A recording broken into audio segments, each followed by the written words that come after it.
بسم الله الرحمن الرحيم. الرحمن علم القرآن خلق الإنسان علمه البيان الشمس والقمر بحسبان والنجم والشجر يسجدان والسماء رفعها ووضع الميزان. السلام عليكم ورحمة الله وبركاته. إن الحمد لله نحمده ونستعينه ونستغفره ونعوذ بالله من شرور أنفسنا وسيئات أعمالنا من يهده الله فلا مضل له ومن يضلل فلا هادي له. أشهد أن لا إله إلا الله وأشهد أن محمدا عبده ورسوله أما بعد. எல்லா புகழும் புகழ்ச்சியும் அல்லாஹ் ஒருவனுக்கே உண்டாகட்டுமாக. அவனுடைய அமைதியும் கருணையும் நபிகள் பெருமானார் ஸல்லல்லாஹு அலைஹி வஸல்லம் அவர்கள் மீதிலும் அவர்கள் காட்டிய வழிப்பிரகாரம் வாழக்கூடிய அனைவர்கள் மீதிலும் உண்டாகட்டுமாக. பேரன்பிற்கினிய எல்லாம் வல்ல அல்லாஹுவின் நல்லடியார்களே, இந்த உலகத்திலே மனிதர்களாக வாழக்கூடிய எவர்களாக இருந்தாலும் அவர்கள் தங்களுடைய வாழ்நாளில் பலவிதமான பாவமான காரியங்களையும் செய்யக்கூடியவர்களாக இருக்கிறார்கள். எந்த அளவுக்கு என்று சொன்னால், மார்க்கம் எதனை மிகப்பெரிய பாவம் என்று சொல்லி இருக்கிறதோ அந்த பாவங்களை செய்யக்கூடிய முஸ்லிம்களும் வாழத்தான் செய்கிறார்கள். அதேபோல் சிறிய சிறிய பாவங்கள் என்று இஸ்லாம் எதனை கோடிட்டு காட்டுகிறதோ இது போன்ற பாவங்களை செய்யக்கூடிய மனிதர்களையும் நாம் நம்முடைய வாழ்நாளிலே கண்கூடாக நிதர்சனமாக பார்க்க கிடைக்கிறது. எந்த அளவுக்கு என்று சொன்னால், முஸ்லிம்களாக இருக்கக்கூடியவர்கள் பொதுவாகவே மனிதர்கள் என்ற விதத்தில் அனைவரும் தவறு செய்வார்கள். ஆனால் அதிலும் குறிப்பாக இருக்கக்கூடிய முஸ்லிம் சமுதாயம் எந்த அளவுக்கு தவறு செய்யக்கூடியவர்களாக இன்றைக்கு காணப்படுகிறார்கள் என்றால், கடந்த சில மாதங்களுக்கு முன்பதாக இந்த நாட்டையே ஒரு உலுக்கிய ஒரு சம்பவத்தை கேள்விப்பட்டிருப்பீர்கள். பாகிஸ்தானிலிருந்து வரவழைக்கப்பட்ட போதை மருந்து சம்பந்தப்பட்ட ஒரு குழு அரசாங்கத்தினால் கைது செய்யப்பட்டது. அந்த குழுவினுடைய முக்கிய உறுப்பினர்கள் அத்தனை பேரும் பெரும்பாலும் முஸ்லிம்களாகத்தான் இருந்தார்கள். பாகிஸ்தானிலிருந்து போதைப் பொருட்கள் கடத்தி வரப்படுகிறது. இங்கே அத்தனை பேரையும் கைது செய்கிறார்கள். கைது செஞ்சதுக்கு பிறகு பார்த்தா பெரும்பாலானவர்கள் முஸ்லிம்களாக இருக்கிறார்கள். நாம் உடனே என்ன யோசிப்போம் என்று கேட்டால், மீடியாக்களுக்கு வேலையே இதுதான், முஸ்லிம்கள் மீது பழியை போடுவது, முஸ்லிம்கள் மீது மீடியாக்கள் பழியை போடும் என்பது ஒரு புறம். ஆனால் பெரும்பாலும் முஸ்லிம்கள் இது போன்ற தவறுகளை செய்கிறார்கள் என்பதை மூடி மறைக்க முடியாது. அந்த அளவுக்கு முஸ்லிம்கள் பாவமான காரியங்களின் பக்கம் நெருக்கமாக இருக்கிறார்கள் என்பதை சர்வ சாதாரணமாக நாம் கண்டுகொள்ளலாம். இந்த முஸ்லிம்களுக்கும் இந்த உலகத்தில் வாழக்கூடிய அத்தனை மனிதர்களுக்கும் நேர்வழி காட்டியாக அனுப்பப்பட்ட நபிகள் பெருமானார் ஸல்லல்லாஹு அலைஹி வஸல்லம் அவர்கள் ஒவ்வொரு மனிதனும் தன்னுடைய வாழ்நாளில் செய்கின்ற பாவங்களை விட்டும் தவிர்த்து கொள்வதற்காக சில வழிமுறைகளை மிக அருமையாக கற்றுத் தந்திருக்கிறார்கள். நீங்கள் பாவம் செய்வீர்கள், குல்லு பனி ஆதம யுக்தூ பில் லைலி வன் நஹார், ஆதமுடைய மனிதர்கள் அத்தனை பேரும் இரவிலும் பகலிலும் பாவம் செய்யக்கூடியவர்களாக இருக்கிறார்கள். அத்தனை பேரும் பாவம் செய்யத்தான் செய்வார்கள். ஆனால் அந்த பாவத்திற்கு தௌபாக்களை செய்து மீண்டு கொள்ளக்கூடியவர்கள் தான் சிறப்பானவர்கள் என்று சொல்லி இஸ்லாமிய மார்க்கம் சொல்கிறது. இந்த பாவமான காரியங்களை விட்டும் தவிர்த்து கொள்வதானால் இஸ்லாம் மிக முக்கியமாக 3 விதமான கட்டளைகளை மனித சமூகத்திற்கு இடுகிறது. அதிலே முதலாவது கட்டளை என்ன தெரியுமா? ஒவ்வொரு மனிதனும் நீங்கள் பாவத்தை விட்டு தவிர்த்து கொள்ள வேண்டும் என்றால் முதலில் இறையச்சம் உள்ளவர்களாக மாற வேண்டும். பாவங்கள் செய்வதை விட்டும் தவிர்க்க வேண்டும் என்றால் முதல்ல செய்ய வேண்டிய காரியம் என்ன? அல்லாஹ்வுக்கு பயப்படக்கூடியவனாக ஆக வேண்டும். அல்லாஹ்வுக்கு பயப்படுபவன் பாவம் செய்ய துணிவானா? பாவம் செஞ்சுக்கிட்டு இருக்கும் போது அல்லாஹ் பத்தி ஞாபகத்துக்கு வந்தா கூட உடனே விட்டு விலகுவானா இல்லையா? முதலாவது இஸ்லாம் சொல்லக்கூடிய அடிப்படை என்னன்னா, பாவத்தை விட்டு நீங்க தவிர்த்து கொள்ளணுமாக இருந்தால் அல்லாஹ்வை நீங்கள் நம்ப வேண்டும். யா அய்யுஹன் நாஸ் இத்தகூ ரப்பக்குமுல்லதீ ஹலகக்கும் மின் நஃப்ஸின் வாஹிதா. மனிதர்களே, உங்களை ஒரே ஒரு உயிரினத்திலிருந்து, ஒரே ஒரு ஆதம் என்ற மனிதனிலிருந்து படைத்த அந்த ரப்பை நீங்கள் பயப்பட வேண்டும். அந்த ரப்புக்கு நீங்கள் அஞ்சிக் கொள்ளுங்கள் என்று சொல்லி அல்லாஹ் தஆலா திருமறை குர்ஆனிலே மிக அருமையாக சொல்லி காட்டுகிறான். ஒவ்வொரு மனிதனும் பாவத்தை விட்டு தவிர்த்து கொள்வதற்கான மிக அடிப்படையான வழிவகை என்னவென்று சொன்னால், அவர்கள் அல்லாஹ்வை பயப்படக்கூடியவர்களாக மாற வேண்டும். எந்த அளவுக்கு என்று கேட்டா, மிக அண்மையில் நடந்த ஒரு சர்வே முடிவு என்ன சொல்கிறது என்று சொன்னால், இறையச்சத்தோடு யாரெல்லாம் கடவுளுக்கு பயப்படுகிறார்களோ, கடவுள் தன்மை என்றொன்று இருக்கிறது என்று சொல்லி யாரெல்லாம் நினைக்கிறார்களோ, அவர்கள் பெரும்பாலும் பாவம் செய்வதில் குறைவுடையவர்களாக இருப்பார்கள். பாவம் செய்யறது யார் அதிகமாக செய்வான்னு தேடி பார்த்தீங்கன்னா, கடவுளே இல்லைன்னு கடவுளை மறுத்துக்கிட்டு ஒரு குரூப் இருப்பாங்க. கடவுளை நம்பிக்கொண்டு கடவுளுக்கு பயப்படாமல் பெரும்பாலானவர்கள் இருப்பார்கள். இப்படி இருப்பவர்களை தவிர யார் அல்லாஹ்வுக்கு கடவுளுக்கு பயப்படுகிறார்களோ அவர்கள் பாவம் செய்வதில் குறைவுடையவர்களாக இருப்பார்கள். கொஞ்சமாக தான் பாவம் செய்வாங்க, நிறைய செய்ய மாட்டாங்கன்னு சொல்லி ஆய்வுகளின் முடிவுகளை கூட நாம் காண கிடைக்கிறது. அப்ப என்ன அர்த்தம் என்று கேட்டா, முதலில் இறைவனை அஞ்சக்கூடியவர்களாக நாம் இருக்க வேண்டும். இஸ்லாமிய வரலாற்றில் நபிகள் பெருமானார் ஸல்லல்லாஹு அலைஹி வஸல்லம் அவர்கள் இந்த இறையச்சம் தொடர்பான பலவிதமான செய்திகளை சொல்லி காட்டுகிறார்கள். அதில் மிக அருமையான முக்கியத்துவம் கொடுத்து பார்க்கப்பட வேண்டிய ஒரு செய்தி என்னவென்று சொன்னால், நபிகள் பெருமானார் ஸல்லல்லாஹு அலைஹி வஸல்லம் அவர்கள் சொல்கிறார்கள், முன்னொரு காலத்திலே நடந்த ஒரு சம்பவம், ரசூலுல்லாஹ் நபிகள் நாயகத்துடைய காலத்துக்கு முன்பதாக நடந்த ஒரு சம்பவத்தை சொல்லுகிறார்கள். அது என்ன சம்பவம் என்று சொன்னா, நபிகள் நாயகம் ஸல்லல்லாஹு அலைஹி வஸல்லம் அவர்கள் சொல்லுகிறார்கள், ஒரு 3 பேர் ஒரு பிரயாணத்திலே சென்று கொண்டிருந்தார்கள். ஒரு பிரயாணத்துக்கு என்ன செய்யறாங்கன்னு கேட்டா, 3 பேர் போய் கொண்டிருக்கிறார்கள். போகிற நேரத்தில் மலை சாரல், மழை பெய்யக்கூடிய ஒரு சாத்தியக்கூறு ஏற்படுகிறது. சில ஹதீஸ்கள்ல இரவு நேரம் ஆகிவிட்டது என்று வருகிறது. என்ன நடக்குதுன்னு கேட்டா, மழை பெய்யக்கூடிய சாத்தியக்கூறுகள் வந்ததோட மலைக்கு ஒதுங்குவதற்காக ஒரு குகைக்குள் சென்று நுழைகிறார்கள்.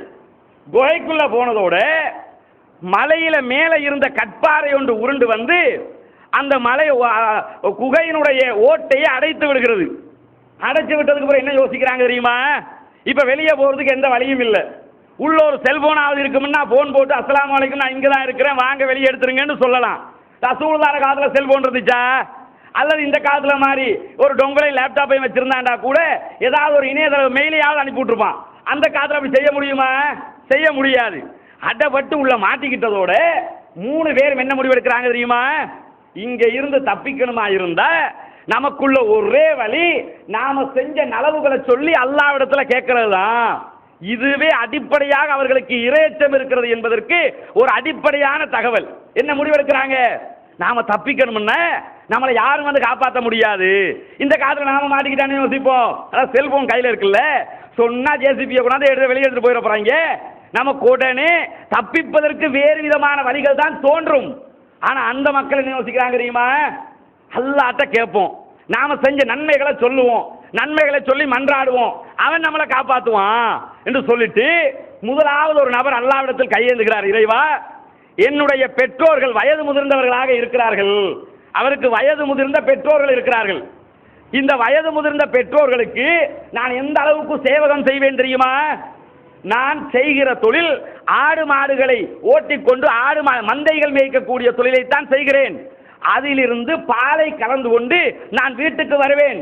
வீட்டுக்கு வந்து பார்த்தா முதலாவது நான் கொடுக்கக்கூடிய உணவு யாருக்குரிய உணவாக இருக்கும்னா என்னுடைய தாய்க்கும் தந்தைக்கும் உரியதாகத்தான் இருக்கும்.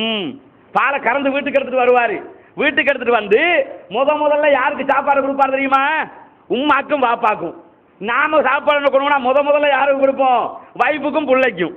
ஆனா அவர் என்ன செய்யறாருன்னு கேட்டா, முதல்ல சாப்பாட்டை கொண்டு வந்தாருன்னா முதலாவது நான் என்னுடைய பெற்றோர்களுக்கு கொடுப்பேன். இதுதான் வளமையாக இருந்தது. ஒரு நாள் நான் வெகு தொலைவுக்கு என்னுடைய ஆட்டு மந்தையை எடுத்துக்கொண்டு சென்று விட்டேன். ஆடு மேய்ச்சிக்கிட்டு மலைகள் எல்லாம் தாண்டி ரொம்ப தூரமா போயிட்டாரு.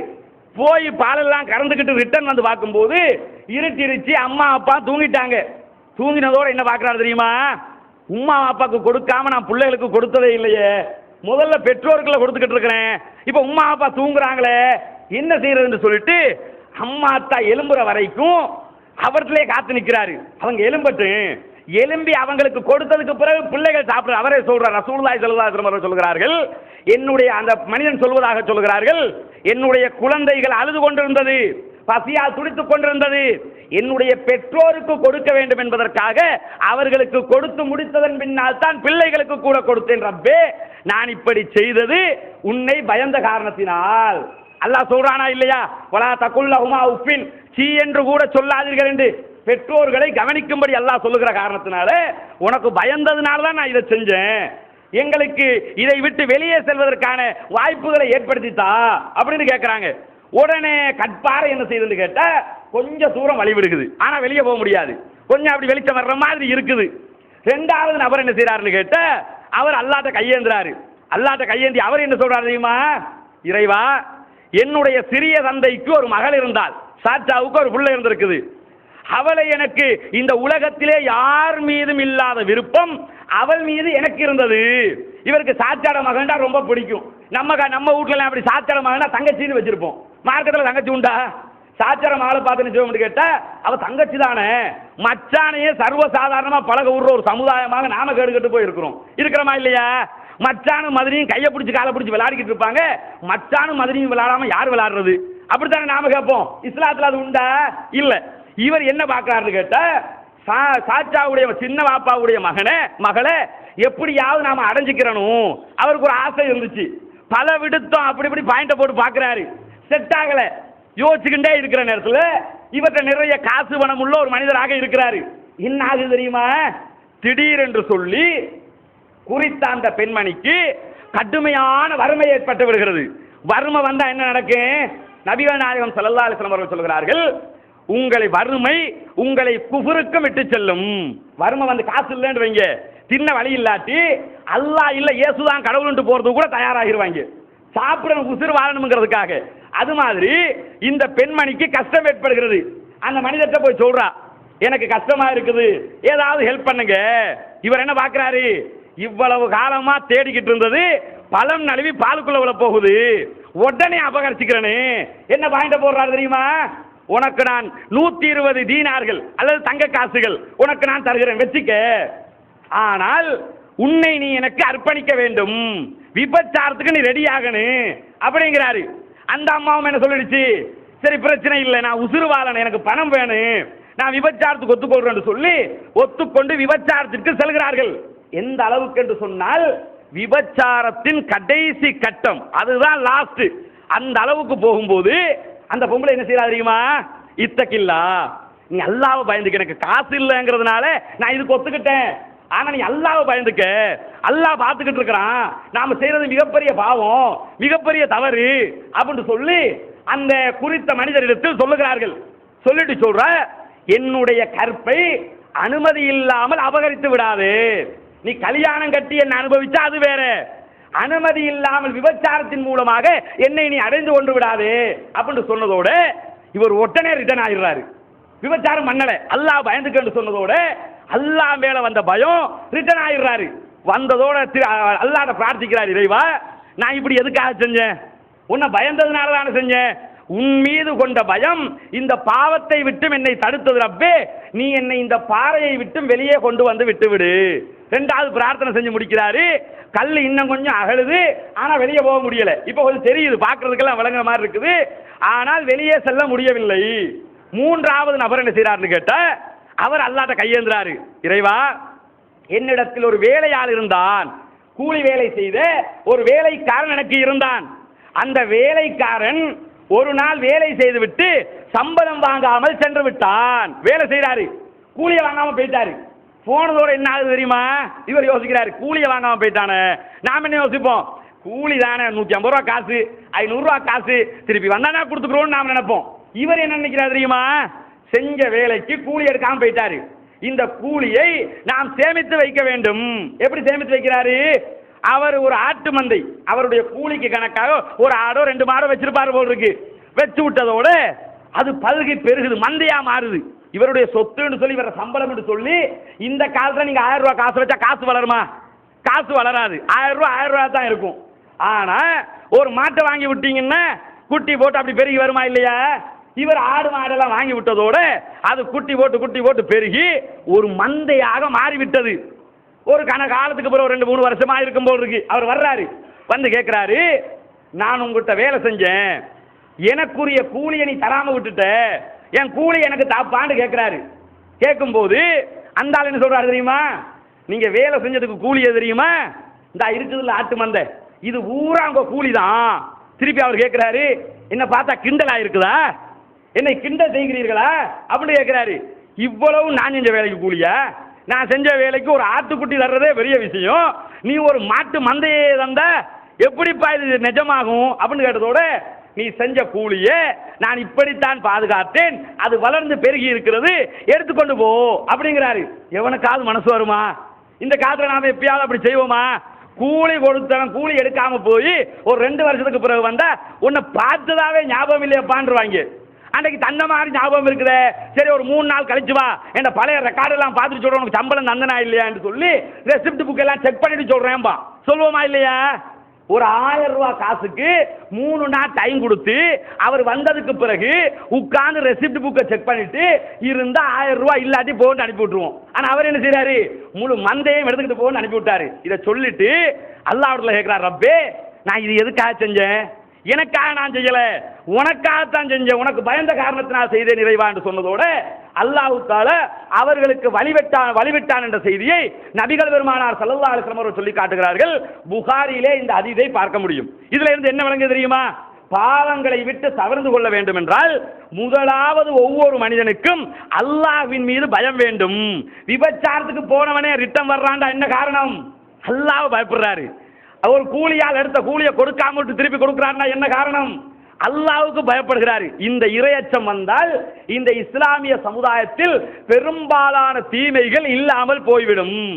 இரண்டாவது அல்லாஹ் இடுகிற கட்டளை என்ன என்று கேட்டா, ஒவ்வொரு மனிதனும் இந்த பாவங்களை விட்டு தவிர்த்து கொள்ள வேண்டும் என்று சொன்னால் அவன் வணக்க வழிபாடுகளில் சரியானவனாக இருக்க வேண்டும். தங்களுடைய இபாதத்துக்கள் விஷயங்கள்ல பேணுதலாக சரியாக இருப்பவர்கள் இந்த தீமைகளை விட்டும் தவிர்த்து கொள்ள முடியும் என்று சொல்லி திருமறை குர்ஆன் மிக தெளிவாக நமக்கு சுட்டி காட்டுகிறது. எந்த அளவுக்கு என்று சொன்னால் அல்லாஹ் தஆலா திருமறை குர்ஆனிலே சொல்லும்போது, இன்ன ஸலாத்த தன்ஹா அனில் ஃபஹ்ஷாய் வல் முன்கர், தொழுகை என்பது உங்களை கேடுகெட்ட தீய காரியங்களை விட்டும் தீமைகளை விட்டும் உங்களை பாதுகாக்கும். பாவத்தை விட்டு தவிர்த்துக்கணும்னா தொழுகை உங்களுக்கு கேடயமா வந்து நிற்கும். இபாதத்துக்களை பேணிக்கிறங்க, பாவத்தை விட்டு இபாதத்துக்கள் உங்களை தூரமாக்கும். ஏன் தூரமாக்கும்? ஒரு மாற்று மத சகோதரனை எடுத்துக்கொள்ளுங்கள். ஒரு இந்துவாக இருந்தாருன்னா அவர் எத்தனை வாட்டி கோயிலுக்கு போவார்? மாசத்துக்கு ஒரு வாட்டி போவார். இல்லைன்னா தைப்பொங்கல் ஏதாவது வந்தா கோயிலுக்கு போவார். இதே ஒரு பௌத்த சகோதரனா இருந்தா வெசாக்கு இல்லாட்டி பொசன் வரணும் அவன் போய் அவன் கடவுளை பார்க்கறதுக்கு, இல்லாட்டி பஸ்ல போக்குல எங்கேயாவது கண்டா அப்படி எந்திரிச்சு உட்கார்ந்துக்குவாங்க, அவ்வளவுதான். இப்ப அது கூட எந்திரிச்சு உட்கார முடியாது. ஏன்? இப்ப நடமாடும் புத்தர் எல்லாம் வந்துட்டாங்களா இல்லையா? இப்ப டிராவலிங் புத்தர் இருக்கிறாரு. ரோட்ல பாத்தீங்கன்னு சொன்னா வண்டியில ஏத்திக்கிட்டு வசூல் பண்ணிக்கிட்டு போறாங்க. இப்ப எங்க எந்திரிச்சு நின்றுகிட்டே தான் இருக்கணும். அப்படி பார்த்தா அந்த அளவுக்கு இன்றைக்கு சிலைகள் அதிகரித்து விட்டது. அப்ப அவங்க என்ன செய்வாங்கன்னா அவங்களுக்கு ஒரு காலம் இருக்கும், அப்ப மட்டும் போய் அவங்களோட கடவுளை வேண்டிக்கிடுவாங்க. ஆனா இஸ்லாம் எப்படி சொல்லி தருது கேட்டா, காலையிலே அதிகாலை நேரத்தில் ஒரு வாட்டி நீ வந்து அல்லாஹ்வை பத்தி யோசிச்சுட்டு போ, தொழுதுட்டு போ. அல்லாஹ் பத்தி என்ன உனக்கு வரணும்? லுகர் ஆயிடுச்சா, பக நேரம் ஆயிடுச்சா, அப்ப வந்து அல்லாஹ் பத்தி நினைச்சுக்கிட்டு போ. ஃபஜ்ருக்கு தொழுதுட்டு போனவர் எதையாவது தப்பு பண்ணிருப்பாரு, லுகருக்கு வருவாரு, இறைவா நான் தெரியாம பண்ணிட்டேன், உன்னை ஞாபகம் வந்துருச்சு, என்ன மன்னிச்சுக்க, முடிஞ்சு போச்சு. திருப்பி அசருக்கு வருவாரு, அதுக்கிடையில செஞ்சது முடிஞ்சு போயிடும். மகரிபுக்கு வருவாரு, அதுக்கிடையில செஞ்சது முடிஞ்சு. ஒரு நாளைக்கு 5 தடவைகள் அல்லாஹ்வை நினைக்கும்படி அல்லாஹ் தஆலா கட்டளை இடுகிறான். இப்படி யாரெல்லாம் அல்லாஹ்வோடு வணக்க வழிபாடுகளோடு நெருங்கி இருப்பார்களோ அவர்கள் இந்த தீமைகளை விட்டும் லேசாக தவிர்த்து கொள்ள முடியும். ஒரு சந்தர்ப்பத்தில் ஒரு மனிதர் நபிகள் நாயகம் ஸல்லல்லாஹு அலைஹி வஸல்லம் அவரிடத்தில் வந்து, அல்லாஹ்வின் தூதரே, நான் ஒரு பெண்ணை முத்தமிட்டு விட்டேன், நான் இப்பொழுது என்ன பரிகாரம் செய்ய? என்ன வந்து கேட்கிறாரு? நான் ஒரு அந்நிய பொம்பளை பிள்ளைய முத்தமிட்டுட்டேன், தெரியாம முத்தமிட்டுலாம் வரல, என்ன செய்வாங்கன்னு கேட்டா, தெரியாம முத்தமிட்டுட்டாங்க, நாங்கள் சஹாபாக்களை பாதுகாக்கணுமா இல்லையா, சஹாபாக்களை நீங்களெல்லாம் பாதுகாக்க தேவையில்லை. அல்லாவே அல்லாஹ்வுடைய தூதரையும் அவரை பின்பற்றியவர்களையும் பாதுகாப்பான். ஹதீஸ்ல என்ன வருது? அவரே வந்து சொல்றாரா இல்லையா? அந்நிய பெண்ணை நான் முத்தமிட்டுட்டேன், தெரிஞ்சு செஞ்சாலும் தப்பு, தெரியாம அந்நிய பெண்ணை முத்தமிடுறதுக்கு தெரியாம தான் செய்ய முடியுமா? தெரியாம அவர் என்ன செய்யறாருன்னு கேட்டா அந்நிய பெண்ணை முத்தமிட்டு விடுகிறார். அல்லாஹ்வின் தூதரே, நான் முத்தமிட்டு விட்டேன், எனக்கு என்ன தண்டனை, எனக்கு என்ன தீர்ப்பு சொல்ல போகிறீர்கள் அப்படின்னு சொல்லும் போது உடனே அல்லாஹ் தஆலா திருமறை வசனத்தை இறக்கிறான். ஒவ்வொரு நாட்களிலும் பகல் நேரங்களில் 2 வேளைகள், காலையிலும் மாலையிலும் அல்லாஹ்வை நினைப்பதற்காக நீங்கள் தொழுகைக்கு நெருங்க வேண்டும். இரவு நேரத்தில் நீங்கள் தொழுகைக்கு நெருங்க வேண்டும். அல்லாஹ் பாவத்தை விட்டு தவறுகிறதுக்கு என்ன சட்டம் சொல்றாங்க? முத்தமிட்டு சொல்றாரு. ரசூல் தான் நினைஞ்சிருக்கனே, முத்தமிட்டுட்டிய உனக்கு தர்றேன் தண்டனை கொடுத்துக்கணுமா இல்லையா? ரசூல் தான் என்ன சொல்லி காட்டுறாங்க? செஞ்சிட்டப்பா, முடிஞ்சு போச்சு, இது விபச்சாரம் அளவுக்குள்ள குற்றம் இல்லை, நீ செஞ்ச தப்புக்கு என்ன பரிகாரம் கேட்ட தொழுகையை நிலைநாட்டிக்கொள், தொழுகைக்கு நெருக்கமாயிரு, அல்லாஹ் நினைச்சுக்கிட்டு இது பிற இதெல்லாம் செய்ய மாட்டேன்னு சொன்னதோட அவர் கேட்கிறார், அல்லாஹ்வின் தூதரே இந்த சட்டத்தை எனக்கு மட்டும் தான் சொல்றீங்களா? அவர் ஒரு நல்ல காரியத்தை பார்த்துட்டு போயிட்டாரு. என்ன நல்ல காரியம்? எனக்கு மட்டும்தான் இந்த சட்டத்தை சொல்றீங்களா அப்படின்னு கேட்கிறாரு. உங்களுக்கு மட்டுமில்ல, இந்த சமுதாயத்தில் எவன் பாவம் செய்தாலும் அவனுக்குள்ள சட்டம் இதுதான். வணக்க வழிபாடுகளோட நெருங்கிக்க. பாவம் பண்ணிட்டிய அல்லாஹ்ட்ட வந்து மன்றாடி கேளு, அல்லாஹ் மன்னிச்சு விட்டுருவான்னு சொல்லி இந்த வணக்க வழிபாடுகளோடு நெருங்க வேண்டும் என்பதை திருமறை குர்ஆன் மூலமாக அல்லாஹ் தஆலா கட்டளையிடுகிறான். 3வது மார்க்கம் சொல்லித்தரக்கூடிய அடிப்படை என்ன? பாவங்களை விட்டு தவிர்த்து கொள்ளணும்னா 3வது இன்னொரு அடிப்படையை மார்க்கம் சொல்லித் தருகிறது. அது என்ன அடிப்படை தெரியுமா? மரணத்தை நீங்கள் நினைக்க வேண்டும். முதலாவது இறையச்சம் உள்ளவங்களாக இருக்கணும், நம்முடைய வணக்க வழிபாடுகளில் சரியுள்ளவர்களாக இருக்க வேண்டும். 3வது மரணத்தை பற்றி நாம் நினைக்க வேண்டும். ஏன் தெரியுமா? இன்றைக்கு இவ்வளவு ஃபித்னாக்கள் நடப்பதற்கான காரணம் மரணத்தை பற்றிய பயம் இல்லாமல் போய்விட்டது. என்ன நினைக்கிறான்? 40 வயசுல உள்ளவர் நினைக்கிறாரு, எனக்கு இப்பதானே 40 வயசு, நாங்க எல்லாம் 80 வயசு வரைக்கும் வாழ்வோம். 20 வயசுல உள்ளவன் நினைக்கிறான், இப்பதானே 20 வயசு, நாங்களே இப்பே மௌத்தா போக மாட்டோம், எங்களுக்கு இன்னும் கொஞ்சம் காலம் இருக்குது. 15 வயசுல உள்ளவன் நினைக்கிறான், நான் 60-70 வயசு கணக்கு போட்டா நமக்கு இன்னும் கொஞ்சம் காலம் இருக்குது. 80 வயசுல உள்ளவர் கூட என்ன யோசிக்கிறாரு? இப்பதானே நமக்கு 80, இன்னும் கொஞ்சம் காலம் இருக்க முடியும். என்ன நினைக்கிறோம்னு கேட்டா, காலத்தை என்னமோ அல்லாஹ் ஃபிக்ஸட் பண்ணி நீங்க அத்தனை பேரும் கரெக்டா 120 வயசுல மௌத்தா போவீங்க அல்லது 80 வயசுல மௌத்தா போவீங்கன்னு சொல்லி இருக்கிறானா? மரணம் எப்படி வரும் என்பது தெரியாது. மரணத்தை யாரெல்லாம் நினைக்கிறார்களோ அவர்கள் பாவத்தை விட்டும் தவிர்த்து கொள்ள முடியும். நபிகள் பெருமானார் ஸல்லல்லாஹு அலைஹி வஸல்லம் அவர்கள் சொல்கிறார்கள், குந்து நஹைத்துக்கும் அன் ஜியாரத்தில் குபூர், கபறுகளை தரிசிப்பதை விட்டும் உங்களை நான் தடுத்திருந்தேன். கபறுகளுக்கு நீங்க போகாதீங்க, தரிசிக்காதீங்கன்னு நான் சொல்லியிருந்தேன். ஃபஸூருஹா, இன்றைக்கு நான் அனுமதிக்கிறேன், நீங்கள் கபறுகளை போய் தரிசனம் செய்ய வேண்டும். கபறுகளை தரிசிக்கிறேன்னா தெவட்ட காய்க்கு போறது இல்லை, அங்க போறது மார்க்கத்தில் சுத்த ஹராம், அது பள்ளியே கிடையாது மார்க்கத்தில். அங்க போகக்கூடாது. எங்க போகணும்னு கேட்டா பொது மையவாடி இருக்க மார்க்கவத்த மையவாடி இருக்கிறா இல்லையா? இது மாதிரி பொது மையவாடிகளை ரசூலுல்லாஹ் சொல்லி காட்டுகிறார்கள். உங்களுக்கு நான் மன்னரைகளை தரிசிப்பதை விட்டும் தடை செய்திருந்தேன். ஃபஸூருஹா, இப்ப நான் அனுமதி தர்றேன், நீங்க போய் கபறுகளை தரிசிக்க வேண்டும். காரணம் என்ன? உங்களுக்கு அது மறுமையினுடைய மரணத்தினுடைய பயத்தை உணர்த்தும். போய் கபறுகளை பார்க்கும்போது நீங்க போயிட்டீங்க, நாங்களும் முன்னாடி வரத்தான் இருக்கிறோம், ஞாபகத்துக்கு வருமா இல்லையா? சில நேரங்களில் மாளிகாவத்த மையவாடியை போய் பார்த்தீங்கன்னா அதெல்லாம் வர்றதுக்கு வாய்ப்பு இல்லை. ஏன்னு கேட்டால் அதை போய் பார்த்தா பேராதரிய பூங்கா மாதிரி இருக்குது. அதையும் யோசிக்கிறோமா இல்லையா? மையவாடி மாதிரி இருக்குன்னு அங்கே போய் பார்த்தீங்கன்னா இன்னும் கொஞ்சம் விட்டா தென்னை மரத்தையும் வச்சுருவாங்க மாதிரி இருக்குது. எல்லா மரத்தையும் வச்சு ஒவ்வொரு கபருக்கு மேலே தென்னை மரத்தை நட்டினா கூட யோசிக்கிறதுக்கு இல்லை. அந்த அளவுக்கு போய் பார்த்தா பூ மரத்தை தான் நட்டி வச்சிருக்காங்க. எல்லாருக்கும் பெனர் வேற போட்டிருக்கானா இல்லையா? ஒவ்வொரு கபருக்கு மேலே இன்னார் இன்னார் இன்னார் இன்னார் போர்டு வேறு. இன்னும் கொஞ்சம் காலம் போச்சுன்னு வைங்க, வெளியில வச்சிருக்க டிஜிட்டல் பேனர் மாதிரி கூட போட்டாலும் போட்டுருவாங்க. எப்படி இன்னார் தான் இந்த இடத்துல சேர்த்துருக்க, தேவையா இது? மவுத்தா போயிட்டாரா இல்லையா? அவரோட பேரை எழுதி வைக்கிறதுனால அது ரோட் காட்டுற இடமா இருந்தா இது ஒரு ராபி பாஷா ஸ்ட்ரீட் போன்னு சொல்லி போட முடியும். அது என்ன ஸ்ட்ரீட்? அதுக்கு ஏன் போய் பேர் போடுறிய? இது மாதிரி காரியங்களாம் இது கூட பெரிய அளவு ஆடம்பரப்படுத்தப்பட்ட ஒரு விஷயம் தான். ஆனா இஸ்லாம் என்ன சொல்லி தருகிறது? பொது மையவாடிகளை நீங்க போய் தரிசனம் பண்ணுங்க, உங்களுக்கு அது மரண பயத்தை உண்டாக்கும், மௌத்தை பற்றி உங்களுக்கு ஞாபகப்படுத்தும் என்று சொல்லி இஸ்லாம் மிக அருமையாக நமக்கு சொல்லித் தருகிறது. திருமறை குர்ஆனிலே அல்லாஹ் தஆலா சொல்கிறான், வஅன்ஃபிகு மிம்மா ரஸக்னாகும் மின் கப்லி அய்யாத்தி அஹதுகுமுல் மௌத், உங்களில் ஒருவருக்கு மரணம் வருவதற்கு முன்பதாக அல்லாஹ் தந்தவற்றிலிருந்து நீங்கள் செலவு செய்து விடுங்கள்.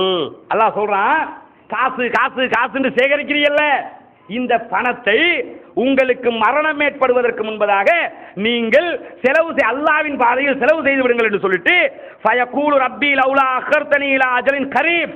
என்ன கேட்பானா மனுஷன் மௌத்தா போற நேரத்தில் உட்கார்ந்துக்கிட்டு ஃபயகூலு ரப்பி லௌலா அഖர்தனி இலா அஜலின் கரீப், இறைவா கொஞ்சம் அவகாசம் தரக்கூடாதா? ஒரு 5 நிமிஷம் விட்டு தாவே, ஒரு 10 நிமிஷம் தாவே, ஒரு அரை மணி நேரத்தை தந்தின்னு சொன்ன என்னுடைய அனைத்து சொத்துக்களையும் நான் தான தர்மம் செய்து விடுவேன். மௌத்தா போற நேரத்தில் உசுரை எடுக்க வரக்குள்ள தான் என்ன செய்யுது, காலம் கடந்து ஞானம் பிறக்குமா. அல்லாஹ் என்ன சொல்லி காட்டுறான், காலம் கடந்து ஞானம் பிறக்கும். எப்படி ஞானம் பிறக்கும்? அப்பதான் உட்கார்ந்துக்கிட்டு லௌலா அഖர்தனி இலா அஜலின் கரீப், எனக்கு கொஞ்சம் அவகாசம் தந்தால் வாக்கும் மினஸ் சாலிஹீன், என்னுடைய சொத்துக்களை எல்லாத்தையுமே நான் சதக்கா செய்து விடுவேன். வாக்கும் மினஸ் சாலிஹீன், நான் நல்ல ஒரு அடியானாக மாறிவிடுவேன். அது மௌத்தாகிற நேரத்தில் தான் ஆகணுமா? அல்லாஹ் என்ன சொல்லி காட்டுறான், அந்த நேரத்தில் நீ ஆகணுமா? உலகத்தில் வாடுற நேரத்தில் எல்லாம் அல்லாஹ்வுக்கு மாற்றமான காரியங்களை பண்ணிவிட்டு எல்லா பாவங்களையும் சிலைத்து இருந்து விட்டு அந்த நேரத்தில் மாத்திரம் நீ சொல்லுகிறாய் என்றால் அது வெறும் வெட்டு வார்த்தை, அதை ஏற்றுக்கொள்ள முடியாது. அல்லாஹ் அப்ப ஏத்துக்குவானா? ஃபிரௌனை ஒப்புக்கொண்டானா? ஃபிரௌன் என்ன செஞ்சான்? உலகத்தில் வாழ்ற காலத்தில் நான் தான் கடவுள் என்று சொல்லிக் கொண்டிருந்தவன் கடலிலே மூழ்கிற நேரத்தில் மூசாவுடைய ரப்பை நான் ஏற்றுக்கொள்கிறேன் என்று சொன்னான். அல்லாஹ் என்ன கேட்கிறான், ஆல் ஆன வகது அசைத கபுலு வகுந்த மினல் முஃப்ஸிதீன், இதுக்கு முன்னாடி வரைக்கும் ஒரு கேடுகட்ட அயோக்கியனாக இருந்துவிட்டு இப்பொழுதுதான் உனக்கு புத்தி தென்படுகிறதா? இப்பதான் உனக்கு விவரம் கிடைக்குதா? கடைசி நேரத்தில் மௌத்தா போற நேரத்தில் போய் நான் ரப்ப நம்புறேன்னு அல்லாஹ் கணக்கெடுப்பானா? அந்த நேரத்தில் அல்லாஹ் தஆலா அதை ஏற்றுக்கொள்ள மாட்டான். பாவம் செய்யறதை விட்டு தவிர்த்துக்கிட்டு உலகத்திலே சரியா வாழ்ந்துட்டு இருந்துட்டோம்னு சொன்ன அல்லாஹ் தஆலா மன்னிச்சு விட்டுருவான். அந்த நேரத்தில் போய் கேட்டோம்னா மன்னிப்பானா? நிறைய பேரை பார்க்குறோம், வாழ்கிற காலத்தில் எப்படி வாழ்றாங்க? ஒரு சாதாரணமான ஒரு சதக்கா விஷயமாக இருக்கும், அல்லது ஒரு தான தர்ம விஷயமாக இருக்கு, ஒரு மார்க்கத்துக்காக செய்கிற காரியமாக இருக்கு. என்ன நினைப்போம், இன்னைக்கு இல்லை நாளைக்கு பார்த்துக்கலாம், நாளன்னைக்கு பார்த்துக்கலாம். எந்த அளவுக்குன்னு கேட்டால் கோடி கோடியா சம்பாதித்து சம்பாதித்து சேர்த்துக்கிட்டே வருவார். சேர்த்துக்கிட்டே வர்றாரா, கடைசியில் என்னாகு, மரணம் வந்து மரணித்து விடுவார். அவர் சேமிச்ச சொத்தை பூரா புள்ள பேரன் பேத்தி அத்தனை பேரும் கொண்டாடுவாங்க. என்னாகு, இவர் உழைச்சிருப்பாரு, இவர் உழைச்சி அல்லாஹ்க்காக செலவழிக்கவும் இல்லை, அவருக்காக வாழவும் இல்லை. கடைசியில் அவர் உழைச்ச சொத்தையெல்லாம் யார் வாழுவா? அவன் ஃபேமிலி மெம்பர்ஸ், அவரோட குடும்ப உறுப்பினர்கள் என்ன செய்வாங்க, அதை அத்தனையும் எடுத்துக்கொண்டு அவர்கள் காலத்தை கடத்துவார்கள். அப்ப உலகத்திலே உனக்கு நலவு கிடைக்கல, மறுமையிலும் நலவு கிடைக்கவில்லை. அல்லாஹ் தஆலா இந்த கட்டளைகளை மனிதனுக்கு இடுவதற்கான காரணம் என்ன? நீங்கள் பாவத்தை விட்டு விலகி இருக்க வேண்டும். பாவம் என்பது உங்களை நரகத்துக்கு இட்டு செல்லும். ஆக அன்பின் இஸ்லாமிய சகோதரர்களே, இஸ்லாம் சொல்லக்கூடிய மிக அருமையாக பாவங்களை விட்டு தவிர்த்து கொள்வதற்கு இஸ்லாம் சொல்லுகிற கட்டளைகள், முதலிலே இறையச்சமுள்ளவர்களாக இருக்க வேண்டும். இரண்டாவது, அல்லாஹ்வுக்கான வணக்க வழிபாடுகளோடு நாம் நெருங்கியவர்களாக இருக்க வேண்டும். மூன்றாவது, மரணத்தை பயப்படக்கூடியவர்களாக இருக்க வேண்டும். இந்த 3 கட்டளைகள் யாரிடத்தில் இருக்கிறதோ அவர்கள் கண்டிப்பாக பாவங்களை விட்டு தவிர்த்து கொண்டு நாளை மறுமையிலே வெற்றி பெறக்கூடியவர்களாக மாறிவிடுவார்கள். அப்படிப்பட்ட நல்லவர்களாக உங்களையும் என்னையும் வல்ல ரஹ்மான் ஆக்கியருள் புரிவானாக. வாஹிர் தவானா அல்ஹம்துலில்லாஹி ரப்பில் ஆலமீன்.